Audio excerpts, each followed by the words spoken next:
All right, welcome back to Phoenix for the last time. Jim Holley, Jason Weigandt, supercrossonline.com. If you need motivation to subscribe to our webcast, we were just about to give it to you. We thought 2009 was a crazy year of Monster Energy Supercross. I think 2010 has already replaced it.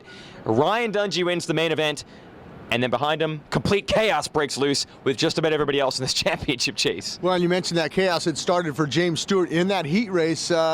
Kyle Partridge landing on him, James Stewart having to go to that last chance race and having one of the last picks on the line. He got a little bit of a bad start in that main event, but he was coming through. Him and Reed were coming through together. They were at one point, I believe, 8th and 9th and 10th. They were on, and then Stewart went up high after the whoops, went to square down. Reed was already there. It was just a racing incident. They came together. James Stewart laying on the ground, picked himself up after a couple laps, ends up getting 15th in the main, if you can believe that. Chad Reed, on the other hand, we hear that maybe he's got a possible hand injury. He pulled his Kawasaki into the pits. Chad Reed, back-to-back 19ths for the start of the season for the two-time champion. But what a great ride for Ryan Dungey to come away with his first Supercross win. Ryan Villapoto picked it up from that 5th last weekend to 2nd tonight. He's on it. And how about Josh Hill finishing 6th? He finishes 3rd on the podium. He's really happy. And you know who I was surprised? Ivan Tedesco finishes up in 4th, and Andrew Short in another 5th spot for him. Yeah, that was a great racing there. And actually, believe it or not, our lights main event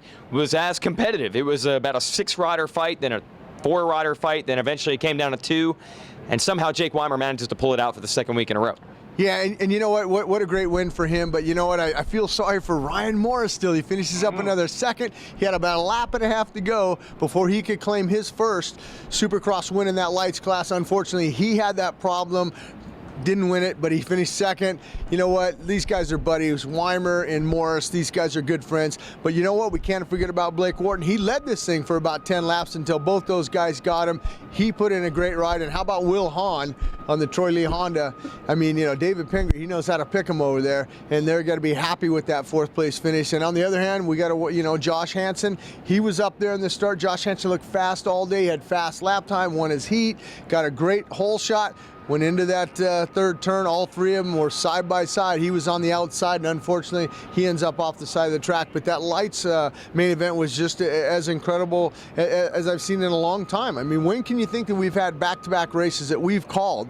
I mean, it was crazy out there tonight. Well, don't just take our word for it. Watch it tomorrow on Speed. The light show will be on 5 Eastern in HD on Speed, and then 6 Eastern, they'll follow it up with a Supercross class, and that's 2 and 3 on the West. I did my math right. So watch it in HD on Speed tomorrow. Stay tuned to supercrossonline.com all week, and absolutely subscribe to the webcast, because if this is any indication, Anaheim 2 can be crazy.